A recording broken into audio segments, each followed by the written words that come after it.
Toda buena lectura empieza con una página en blanco. Página Cero, un podcast con recomendaciones de lectura, entrevistas, novedades y mucha pasión por los libros. ¿Te animás a pasar la página? Hola, mi nombre es Ángela Arias y les cuento que cuando yo era pequeñita mi abuelita me decía: Ángela, venga aquí a aprender a cocinar, venga aquí a lavar los trastos, y mi hermano se quedaba viendo televisión y yo decía: pero no es justo, porque él se queda y yo tengo que ir a hacer el oficio, y me decía mi abuelita: porque usted es la mujercita. Hola, mi nombre es Pame Jiménez y a mí me pasaba exactamente lo mismo, y además cuando preguntaba ¿pero y por qué?, me decían: porque siempre ha sido así y porque así es y así será. Amén. Y te damos la bienvenida a Página Cero. Es probable que durante este episodio escuchen un miau, miau, miau por ahí o por allá y un cascabelito, y es porque esta familia ahora no somos 3, somos 4. Ya tengo la parejita. Tenemos gatito nuevo y está en su proceso de adaptarse, entonces va a estar ahí de fondo. Y nosotros iniciamos el programa de esta manera, con estas anécdotas como criadas en nuestra familia, porque hoy vamos a hablar del libro El cuento de la criada y de sus adaptaciones audiovisuales, porque estamos conmemorando el mes de la eliminación de la violencia contra la mujer. Es un especial que estamos realizando, entonces todo el mes de noviembre tenemos estos libros que hablan sobre literatura, mujeres y violencia de género, y hoy, bueno, pues para este especial decidimos agarrar El cuento de la criada. Y para comenzar, justamente vamos a hacer una pausa para conocer a la autora de esta novela y de otras más producciones. Ya regresamos. Interrumpimos este programa para comunicarle que hemos ganado la mención de honor en el Premio de la Comunicación Radiodifusión Francisco Chico Montero Madrigal 2023, otorgado por el Colegio de Periodistas de Costa Rica. Y no lo vamos a superar. Nunca. Y por eso es que a partir de ahora y hasta el final de esta temporada vamos a seguir cacareándolo. Agradecemos este reconocimiento y seguiremos trabajando para traerles más programas de calidad.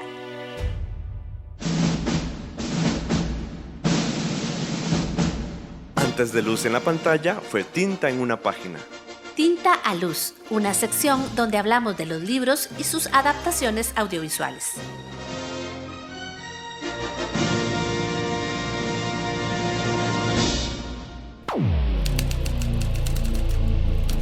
Porque todas estas letras vienen de alguna parte y de alguna mente. Conoce de dónde, conoce de quién. Paréntesis. En el paréntesis de hoy, ¿cuántas personas lectoras no se han convertido en escritoras?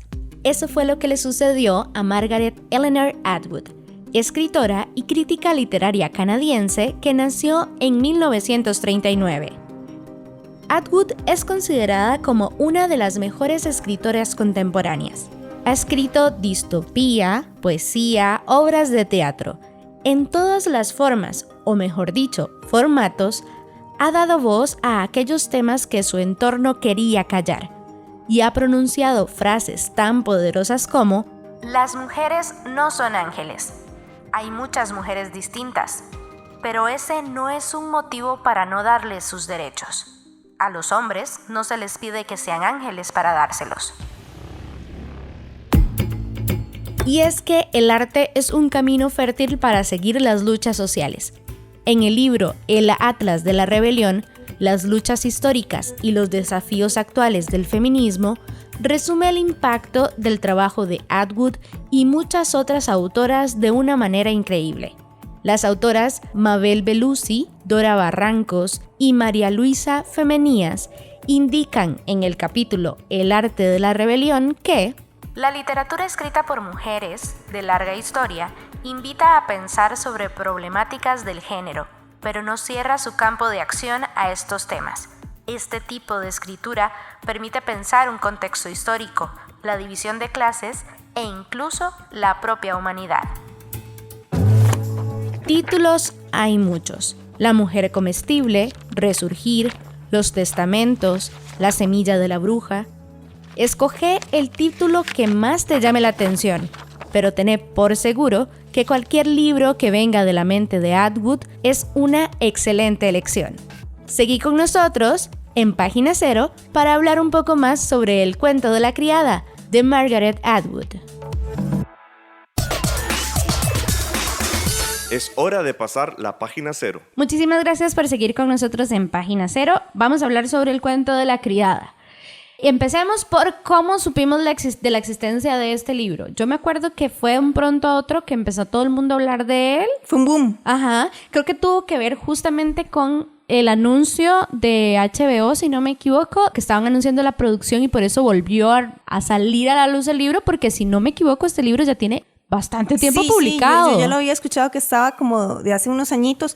Yo francamente no me acuerdo de por qué es que salió el boom, pero salió así, el boom del cuento de la criada y luego de otros libros de Margaret, se me olvida el nombre. Atwood, es que siempre la confundo con Margaret Thatcher. By the way, perdón, va a ser aquí una pausa. ¿Se acuerdan que yo estaba enferma? Hace como 2-3 programas. Ahora Ángel está enferma, entonces, ¿verdad? Vamos a hacer pausas y así porque nos ataca la tos en algunos momentos. Sí. Pero sí, eso fue hace bastante tiempo que como... Yo creo que yo me atrevería a decir que yo leí este libro como por ahí del 2018-2019, tal vez. Pero sí, fue un boom como de pronto que salió la novela y todo el mundo hablaba de ella. Y yo tengo que aceptar que nunca antes había oído hablar sobre ella. Sí, no, yo tampoco. A mí además, bueno, yo les cuento que cuando yo estaba sacando mi primera maestría, que era de creación literaria, una de las profesoras nos recomendó muchísimo leer a Margaret Atwood. ¿Sí lo dije bien? Bien. ¡Ey! No necesariamente el cuento de la criada, sí lo recomendó, pero nos recomendó otra obra de ella que se llama Alias Grace. Muy buena también y que también tiene que ver sobre mujeres, por ejemplo. En el caso de Alias Grace, que yo sé que no es el programa para hablar necesariamente de pero el de Alias Grace es el caso que creo que es de la primera mujer en Canadá que fue a juicio por asesinato. O no sé si fue la primera mujer, pero sí fue como un caso, digamos que conmovedor, y que además ella sí fue procesada y encontrada culpable. En total, no recuerdo si leí antes o después el cuento de la criada, pero sí recuerdo que los leí muy seguidos, muy juntitos. De hecho, fueron regalo de Navidad. Y fui muy feliz leyéndolo por la calidad del texto en sí, no necesariamente por su contenido, porque una vez más me enojé mucho. Claro, totalmente, yo también. Y aquí yo creo que quisiera como hablar un poquito también de qué interesante que es también nuestro camino como lectores y lectoras, porque yo me acuerdo, y creo que lo hemos hablado muchísimo en otros espacios, yo no recuerdo que en mi camino lector me recomendaran muchísimas mujeres y menos contemporáneas para leer. Es decir, mi primer libro que yo considero que es de una... Wow, miau, miau. No sé si se escucha, pero... No, yo tampoco. En el momento de edición lo sabré. Ajá, pero es que está desesperado por atención. Lo que quiero decir es que el primer libro de una mujer que yo leí fue Jane Austen con Orgullo y Prejuicio, ¿verdad? Que yo me identificaba con todo lo que decía el personaje principal y yo decía, pero esta mujer lo escribió hace 1000 años. Y de un pronto a otro fue cuando empezó como algo adentro mío, ¿verdad? A decir, ¿quién más escribe así? ¿Quién más escribe desde la mujer? ¿A dónde más me puedo identificar? Y así fue como empecé a caminar como hacia estos otros libros de Margaret Atwood y Caitlin Moran, otras autoras. Kathleen Moran, porque me parece es Caitlin. No, es ella le Kathleen. dice Kathleen. Ah, bueno. Pero bueno, el punto es que me encontraba con este montón de libros y es chistoso, por no decir desgarrador, que todos me mueven hacia la ira y el enojo ante la injusticia. ¿Verdad? Qué fuerte que sea que desde sus diferentes realidades, desde mujeres de Canadá hasta Jane Austen en su momento, o por ejemplo, ahorita estoy leyendo una chica de Nigeria, podemos vernos en esas mismas violencias. ¿Me explico? No sé si me estoy dando a entender con lo que quiero decir. ¿Qué poder tiene que estos libros se hablen, se escuchen y se recomienden y que no demos por hecho de que están ahí y la gente los va a descubrir, sino que siempre hay gente que no sabe de ellos? ¿Me explico? Yo creo que en ese sentido entonces es muy importante que ya, digamos, no sé ni cuántos minutos han pasado desde que iniciamos este programa con la sección del paréntesis, pero digamos, ahorita ya hemos grabado 7 minutos y medio más o menos y no hemos dicho de qué trata el cuento de la criada porque claro, estamos pensando que la gente ya sabe de qué trata, pero el cuento de la criada es una novela de distopía en la que un gobierno autoritario religioso en Estados Unidos ha tomado el control y entre otras cosas lo que han hecho es limitar los derechos de las mujeres. Esto se debe porque como que disminuye la fertilidad. También es un tema porque todo lo reducen a la culpa de la mujer si es fértil, ¿verdad? Pero todo el argumento es, nos estamos quedando sin población.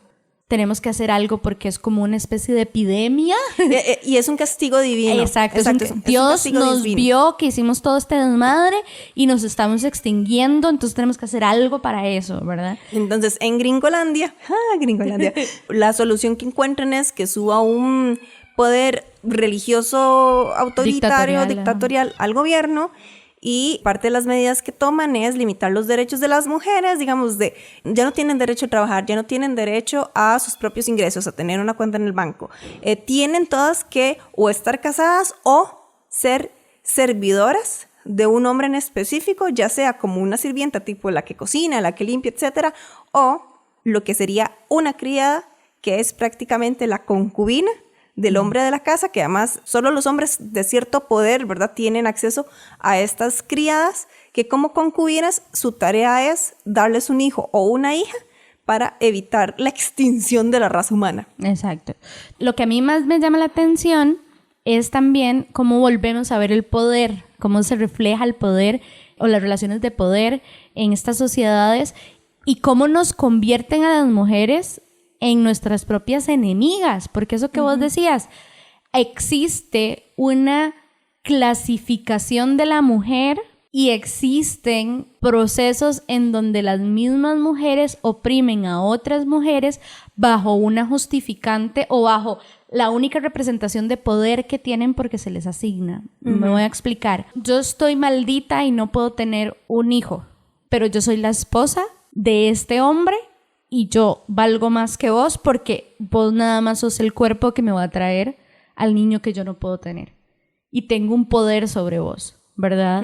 O las mismas criadas que son víctimas de violencia, que se les da espacios en donde pueden violentar a otros para recuperar el poco poder que tienen en su vida, ¿verdad? Entonces es como este círculo de poder en donde se cambian los nombres de las cosas para lograr que las personas se les borre el verdadero significado de lo que estén haciendo y le adopten un nuevo valor. Ahí me gustaría como apuntar dos cosas. Vamos a ver por dónde nos encaminamos. Primero, por el lado del cambio de los nombres. Inclusive las criadas, ¿verdad? Estas mujeres que son las concubinas asignadas por el gobierno, ellas ya no tienen su nombre, ¿verdad? Se las conoce como de alguien. Que nuestra protagonista se conoce como de Fred, porque le pertenece a alguien llamado Fred. Entonces, eso le pertenece, es un objeto. Entonces, eso por un lado. Y como, digamos, cuando las concubinas cambian de lugar, ¿verdad?, de residencia, o las matan o se desaparecen misteriosamente, como cuando llega una nueva concubina o una nueva criada, agarra este nombre. Entonces, qué sé yo, que de Fred, en caso de que ya no estuviera con su comandante, spoiler, llegara otra que se llamara de Fred, aunque es una persona completamente independiente. Eso por un lado. Y el otro que tiene que ver mucho con esto es lo que decía Pamela de las instituciones de poder, de las relaciones de poder. ¿Cómo es que en un Estados Unidos que al principio sí está reconociendo los derechos de las mujeres, en donde las mujeres tienen trabajo, en donde las mujeres tienen el derecho de ir a estudiar, por ejemplo, cómo es que esto evoluciona a que las mujeres ya no tengan estos derechos de que ni siquiera en teoría no pueden leer, ¿verdad? No se les permite. Y es precisamente por instituciones que las adoctrinan para que se ajusten a las nuevas dinámicas de poder y para que además se estén espiando las unas a las otras para que no tengan la confianza, la sororidad, ¿verdad? La capacidad de hacer revolución. Exacto, y esta sororidad que les permita, pues, sobrevivir no en soledad, sino como una comunidad que busca sus derechos, ¿verdad? Que busca recuperar sus derechos, protegerse las unas a las otras. Las convierte el sistema en enemigas entre sí. Sí, porque también utilizan entonces la violencia o la táctica del exterminio de alguna u otra forma, e incluso el simbolismo de porque esto es lo que a mí me gusta mucho de Margaret Atwood, no sé si a vos te pasa parecido, pero a mí me parece que ella utiliza mucho los simbolismos, por ejemplo la ausencia. ¿Qué pasa cuando una criada no está? El símbolo que tiene eso para la sociedad en donde sí estaba, en sus compañeras criadas, que dicen, esta madre se fue. Y por la manera en la que está el poder estructurado, dicen, la mataron, se la llevaron, ¿qué pasó con ella? ¿Verdad? Y el simbolismo de la verdadera razón de por qué no están y en dónde están, ¿verdad? Yo siento que Margaret Atwood logra presentarnos en la cara, de manera muy terrorífica, cómo socialmente se trabajan los símbolos y el peso que tienen el lenguaje y en la forma en el que se maneja el poder. No sé si estoy diciéndolo todo muy enredado. Y nos bofetea diciendo, es que esto no es una simple ausencia, esto es violencia. Dejen de minimizarlo. O sea, no es que las mujeres estemos siendo cada vez más delicadas y no nos puedan decir nada porque nos enojamos por todo. No, es que si permitimos eso tan chiquito que suceda, fácilmente escala a algo más grande y puede ser la pérdida de mis derechos totales como ser humano. Mira, eso que vos estás diciendo, me quedé pensando, ¿por qué es que estuvimos de repente viendo a Margaret Atwood y el cuento de la criada, verdad? Que decías vos, es que tal vez es que en HBO ya estaban sacando la serie y demás. Uh-huh.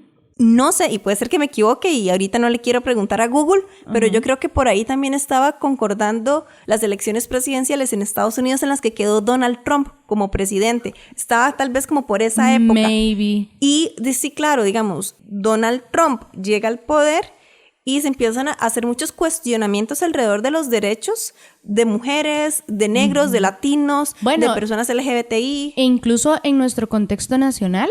Así, sale gente fan de Trump, ¿verdad? El Trumpitico. Sí, y también empezamos a ver estos discursos extremistas religiosos, ¿verdad? En donde empiezan a politizar con derechos, que eso no se puede, ¿verdad? Y no se debería, lo hacen. Exacto, no se debería, tener razón, pero lo hacen. Y creo que tenés razón, ¿verdad? Era como esa parte como de decir, qué fuerte que esto siga siendo discusión y tengamos que seguir diciendo, esto está mal. También el cuento de la criada, bueno, creo que es evidente que también se centra mucho en la violencia reproductiva, ¿verdad? No solamente porque a las mujeres se las dice, tenés que tener relaciones sexuales con este hombre y Dios lo permite, pero eso es básicamente una violación, ¿verdad? Porque las huilas, si no estuvieran obligadas, no tendrían relaciones sexuales con estos comandantes, que es que les dicen, pero no son solamente ellas, ¿verdad? También es el derecho de la reproducción humana en el sentido de que no pueden tomar decisiones sobre su cuerpo, en el sentido de que no se les permite abortar. Por ejemplo, las personas, los doctores que las han ayudado a abortar, si se descubre que hace años, antes de que llegara este régimen autoritario o religioso al poder, si descubren a un doctor que colaboraba en abortos, mataban al doctor. Si descubren a una persona homosexual que practicaba su orientación sexual, ¿verdad? Sexualmente hablando, ¿verdad? Con su pareja. Hacía lo que le venía dando la gana, sí, digamos. Chao. También lo asesinan. Y además que exponen sus cadáveres para que la gente sepa. En la vía pública. En la vía pública. Les tapan la cara y todo así como ahorcados. Y pero hacían no que saben. la gente era como, se lo merecía. Sí. Claro, porque si no decías eso en público, amiga, ¿qué está pasando ahí? Claro, tenés que convertirte en un cómplice del régimen al decir, sí, se lo merecía eso que le pasó, porque si no, entonces Como vos estrategia. te podías convertir en víctima. Pero volviendo eso a lo de los derechos reproductivos, ¿verdad? Me acuerdo que incluso en el libro, uno de los doctores, que sí tenía como el derecho de ver a las mujeres criadas, ¿verdad? Porque es un ginecólogo, lo que le decía, no está embarazada, pero yo le puedo dar mi semen, para que usted quede embarazada. Claro, pero entonces imagínate ahí también el derecho reproductivo violentado de estas mujeres en que si no damos un hijo, ¿qué va a pasar con nosotras? Tal vez mi comandante es infértil, pero yo no puedo decir eso. Y eso que decís es también algo que apunta muchísimo y que a mí me parece que lo hace de una manera magistral, digamos, y es, primero, la valoración de la mujer por su única condición de dar vida. Esa es su única valía y ni siquiera viene, digamos, desde una adoración, ¿me explico? Sino es más como es el servicio a este hombre que tiene poder, además, y tiene estas características. Esa es una. Y la otra, la exaltación de la mujer y esta dualidad de virginal y puta. Lo habla muchísimo ahí de diferentes formas, digamos.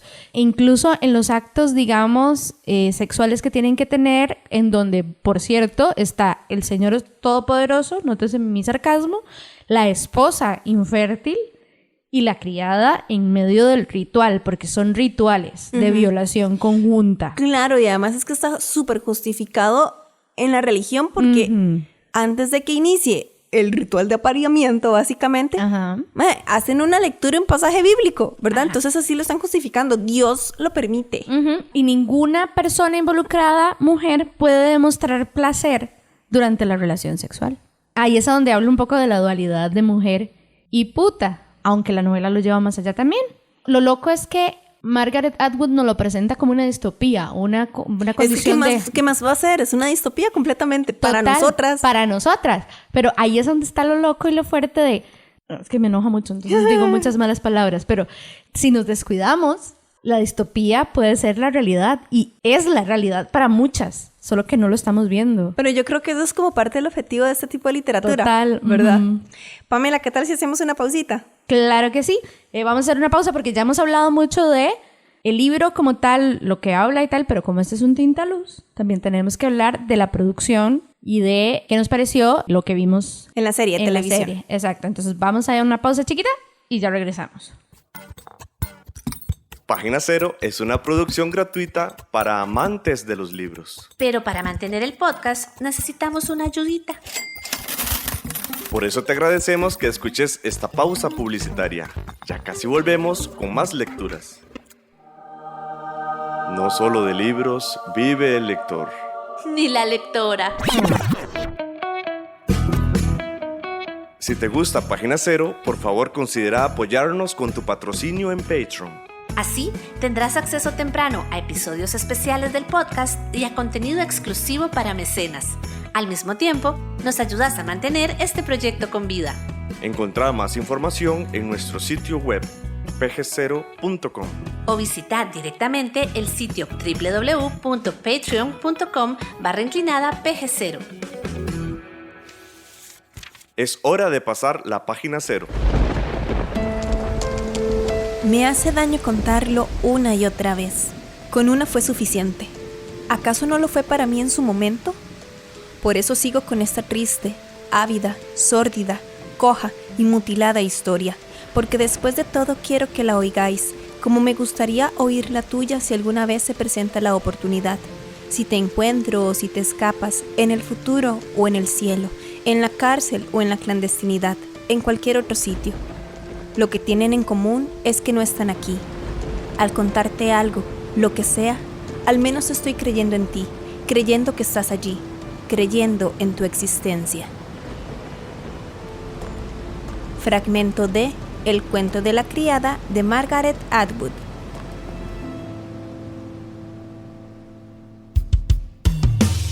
Escuchás Página Cero, una producción sociocultural y educativa sin ánimos de lucro.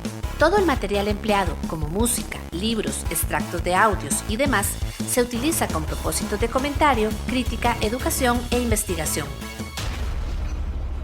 Hola, seguimos aquí en compañía de Página Cero. Hoy estamos en el Tintaluz, donde hablamos de la novela y su adaptación audiovisual, El cuento de la criada de Margaret Atwood. Siempre estoy sin Margaret Thatcher. No, mentira. Perdón, doña Atwood.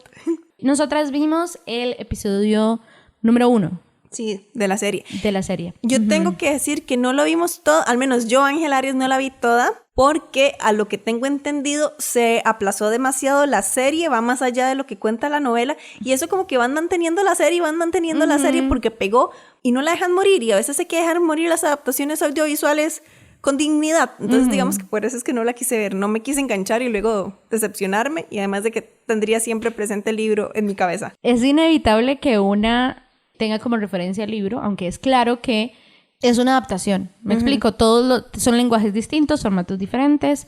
Tampoco hay que ser demasiado moralista con eso. Yo siento que a veces nos convertimos en ser demasiado estrictos porque el libro no era así, pero es decir, también hay que ir más allá. Si el mensaje que quiso dar el libro lo da la serie, creo que se parte de que es una buena adaptación. Hay muchos otros elementos, pero a mí me gustó personalmente el primer episodio. Te pone a pensar. Mucho, ajá. Y la adaptación, vamos a ver, cuestiones técnicas, paleta de colores. Pamela estaba pero maravillada con la paleta de colores. La amo. Y los encuadres, wow. Ok, para me aquellas como personas... paz. Perdón, es una cosa muy extraña. Los colores me daban tranquilidad, todo estaba combinado perfectamente y tal. Balanceado, perfecto, hermoso, cinematográficamente divino. Pero el contenido contrastaba montones porque era terriblemente espantoso. Te entiendo, sí. Para aquellas personas que todavía siguen un poco detrás del palo sobre el cuento de la criada, parte como de las características también de la represión de las mujeres es que se les exige vestir cierto tipo de ropa según su condición social, ¿verdad? O su estatus social, decirlo de alguna manera. Entonces, por ejemplo, las esposas visten de verde, ¿verdad? Visten vestiditos verdes, las hijas creo que van de blanco si son niñas, y las criadas van de rojo. Exacto. Y no me acuerdo, digamos, hay unas, creo que se llamaban las Marta, que son como las empleadas domésticas, sirvientes que están ahí. Y yo no sé por qué tengo esta idea en mi cabeza, pero vieras que yo creo que en el libro las Martas siempre eran negras y no sé por qué tengo eso en mi mente, no tengo idea, no aplica así necesariamente en la adaptación, no. Porque de ahí hay criadas que son negras también en la adaptación, pero en mi cabeza, en lo que yo recuerdo del libro, vieras que yo me acuerdo como que las sirvientas, las Martas eran negras, no sé por qué, no sé. Probablemente es una vara así súper racista que eso fue lo que terminé de pegar en el libro, que también era como una crítica al racismo, no sé. Puede ser que me equivoque. Por favor, ténganme piedad. Bueno, pero también tiene que ver mucho, creo, con el momento en donde salen todas estas producciones, porque puede ser que vos no estés equivocada y que haya sido una libertad que se hayan tomado en la producción, no considerar el tema racial que ella estaba poniendo, ¿verdad? Sino como homogenizarlo, ¿verdad? Para evitar caer en la reproducción de los estereotipos de otra forma, ¿verdad? Y como estandarizar la violencia a todas. Puede ser, digo yo, no sé. Ajá. Bueno, total. Entonces, digamos de que ya desde el libro ya te está ofreciendo como una paleta de colores que al menos en la parte de la adaptación audiovisual queda muy bonito. Sí, y me gusta mucho porque yo recuerdo que cuando yo leí el libro era como un poco descubrir este mundo que me construyó Margaret Atwood y saber, ok, pero siempre fue así, esto que está pasando o no. Como que era un poco como ir descubriendo paso a paso. En la narrativa de la serie me parece que hacen una intervención mucho de recuerdos y el presente, digamos, y eso te ayuda a comprender más desde el primer momento la distopía que se está viviendo, ¿me entiendes? Como más claro en tu cara qué es lo que está... O sea, como que en el libro, a lo que yo recuerdo cuando lo leí, había como esta...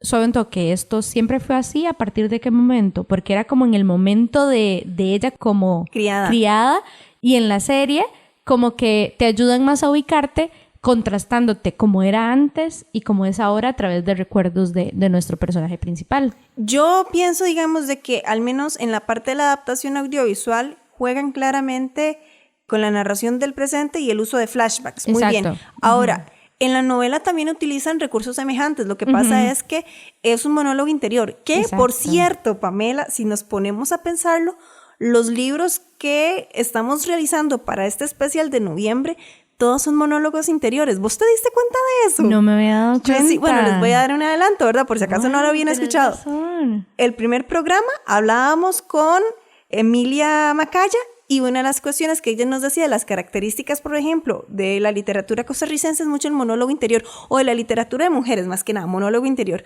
Luego vemos en el segundo programa de noviembre, con Emilia Macaya también, la recopilación La sombra en el espejo, que también son muchos monólogos interiores. El tercer programa, que es Elizabeth Jiménez con Flores de Pergamino, también está narrado de primera persona, es un monólogo interior, básicamente ella, nuestra protagonista, contando, ¿verdad?, sus recuerdos. Hay mucho monólogo interior en el sentido que está contando lo que está aconteciendo en el presente, pero también se devuelve mucho al pasado. Este cuarto programa, El cuento de la criada, es exactamente igual. Wow. Es primera persona hablando del presente, luego... Y tenés razón, ¿sabes? Claro, porque sí, tiene todo...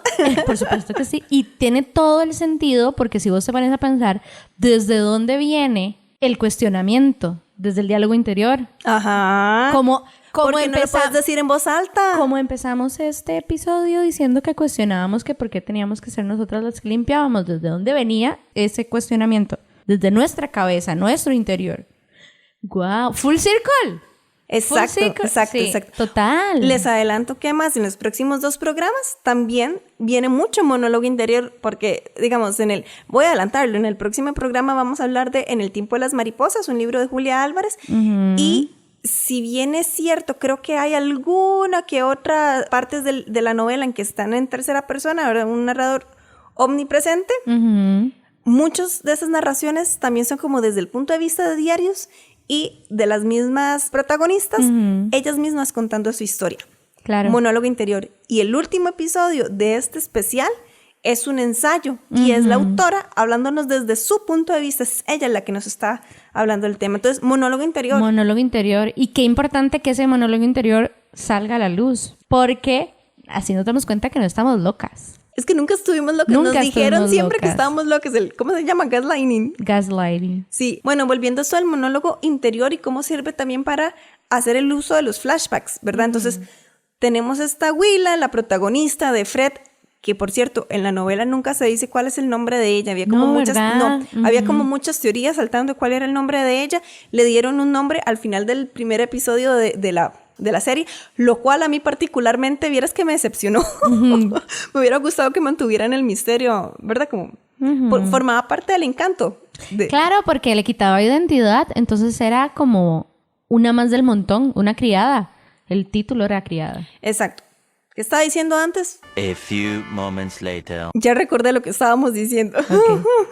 De la importancia entonces del uso de un monólogo interior para saltar del presente al futuro, porque sea como sea, nuestra protagonista está viviendo un estado constante de tortura. Total. Psicológico terrible, también físico en el sentido de que, o sea, a ella la violan para que tenga un hijo o una hija. Y ese es su trabajo. Ese es su trabajo. No se queje. Exacto, y vamos a ver, es una tortura psicológica en el sentido de que, mira, no puedes confiar en nadie, todas tus amigas o tienen el mismo destino que vos, o ya las mataron, o las llevaron a recoger desechos químicos, ¿verdad? Que dicen que esa es una de las razones por las cuales hay infertilidad, quiero decir. Y le quitan su valía entonces, porque no van a poder tener hijos, entonces van a estar al final de la escala. Y no solo eso, digamos, la doña no sabe dónde está su mamá, de su mamá no volvió a saber nada, y de Fred, antes de ser de Fred, intentó escapar de este régimen.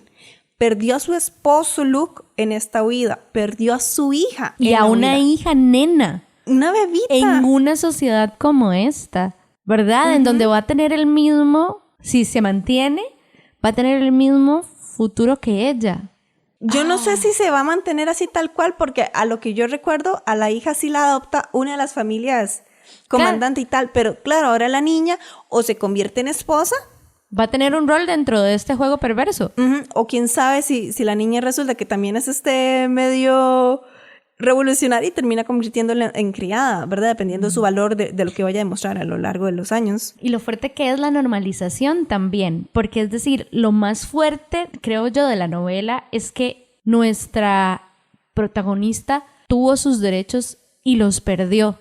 Tiene un referente de un antes y un después. Y esta lucha interna a negarse que el futuro para ella y para las demás sean tener una vida sin derechos. Y ahí es en donde está de nuevo la parte del monólogo interno, ¿verdad? Porque ella constantemente pasa de este presente donde ella vive en tortura constante, divaga su mente a tiempos mejores, y ahí es en donde se da la parte del flashback, pero sigue siendo el monólogo interior, salta entre el presente y el pasado. Y claro, porque la mente de ella está divagando entre lo que fue, pudo haber sido mejor, y lo que ahora es, y es definitivamente peor para ella. Sí, y creo que también hay lo más fuerte también, y creo que es parte de lo que nos pone a reflexionar la autora, es esta necesidad del hombre como figura de poder masculina, de tener la verdad absoluta y una sola realidad y la razón ante una situación. Queremos vivir en un mundo a veces en donde se haga las cosas como yo quiero, pero somos diversos. Y qué fuerte cuando se quiere ¿cómo dije otra vez? Se quiere borrar la identidad de las personas, la individualidad. La individualidad, y su forma de hacerlo es a través de poder, opresión y violencia. Terrible, ¿verdad? terrible. Es terrible. Y esto para mí siempre trae mucho peso a colación cuando estamos en procesos políticos a nivel social, cuando hay procesos políticos acá en Costa Rica o en otras naciones, cuando hay periodos de guerra como lo que estamos viendo en la Franja de Gaza en este momento, ¿verdad? En donde no priva el diálogo y la consideración de que todas las personas, por ser únicamente personas, tenemos los mismos derechos y que estamos buscando que nos digan que nosotros tenemos la razón y nos volvemos en bandos. Y toda la capacidad de diálogo, escucha, construcción conjunta del ser humano se desborona y no existe. Como es complejo vivir en una sociedad justa, ¿verdad? Y tenemos que seguir luchando a pesar de que sea muy agotador, muy cansado y desgastante a veces.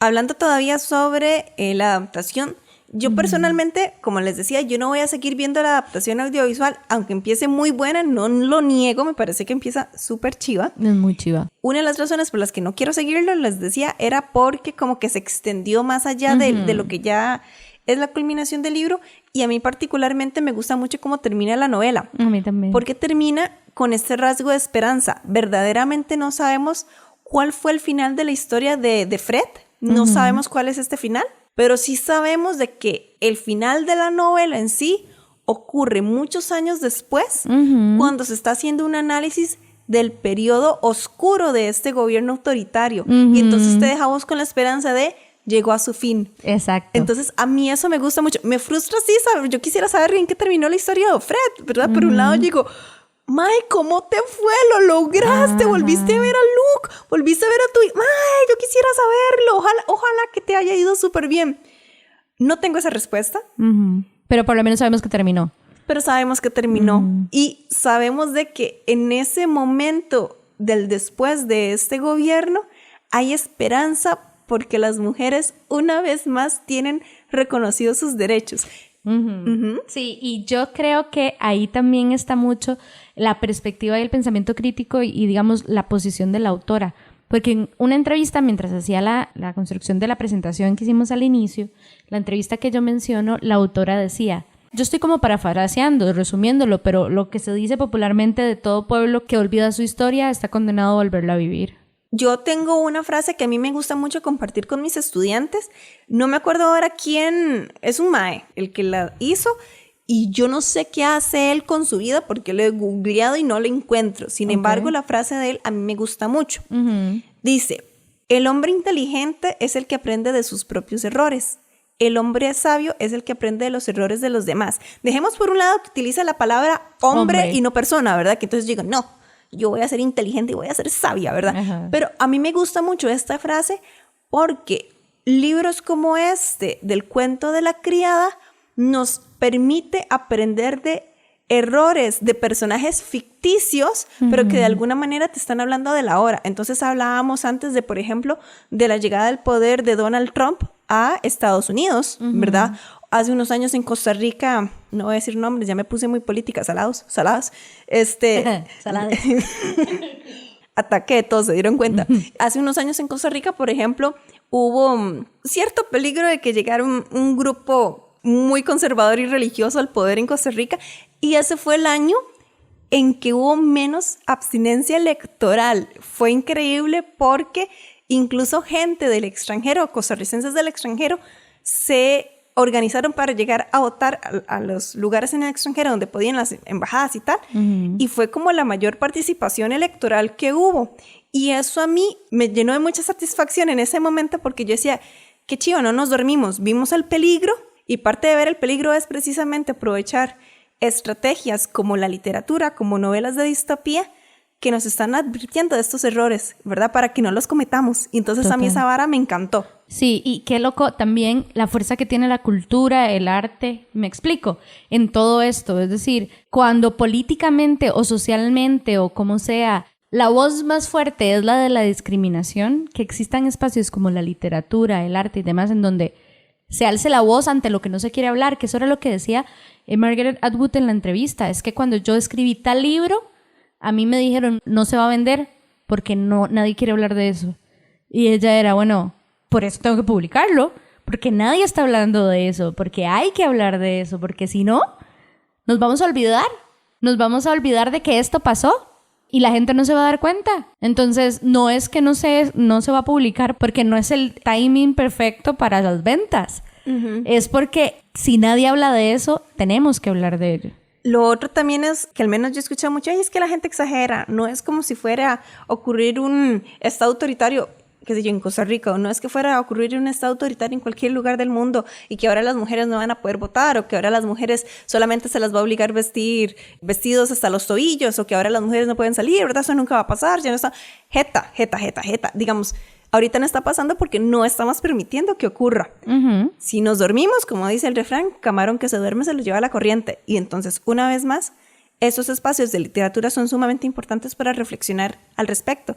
y que hay que tener mucho cuidado que este tipo de literatura no se vaya a censurar, que es lo que algunas veces sucede, ¿verdad? Totalmente. Y que ha pasado muchísimo, ¿verdad? O sea, yo creo que a mí lo que me hizo despertar un poco es saber que yo tenga algo hoy no quiere decir que lo voy a tener mañana. Uh-huh.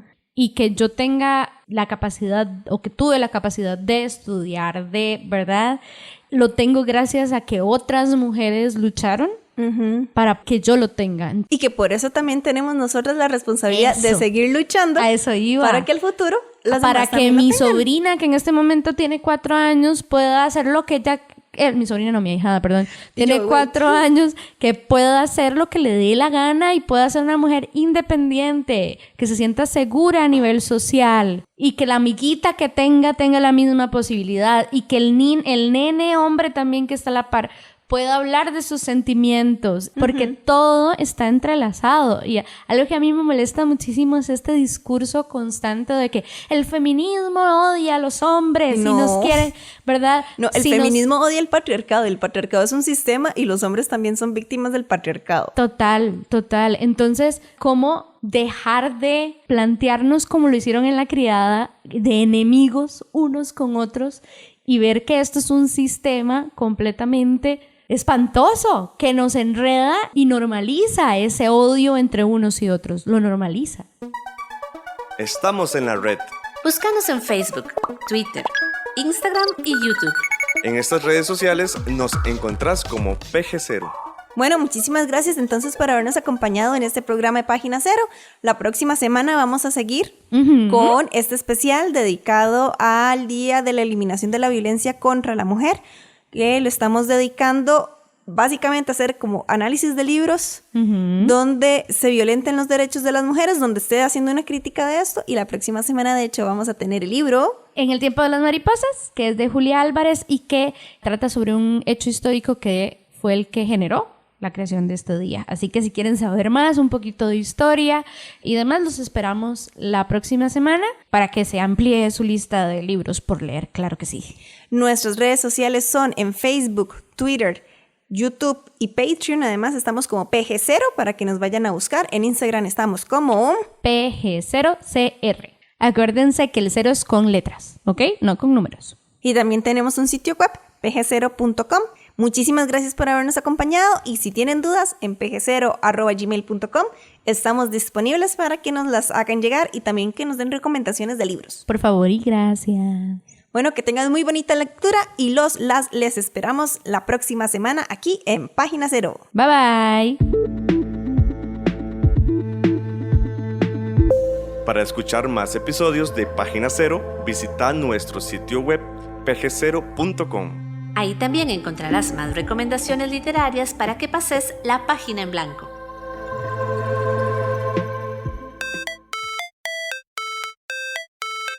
En esta producción participaron Sadie Salas Y Manuel Zumbado. en locución Página Cero es una producción de Pamela Jiménez y Ángela Arias. Página Cero es una producción sociocultural y educativa sin ánimos de lucro. Para más recomendaciones literarias, visita nuestro sitio web pg0.com. Para cualquier consulta o sugerencia, escribinos al correo electrónico pg0@gmail.com. Y si te gusta este podcast, por favor considera apoyarnos con tu mecenazgo en www.patreon.com/PG0 y recibí adelantos y contenido exclusivo. Ahora sí, pasa la página en blanco e inicia la lectura. ¡Felices letras!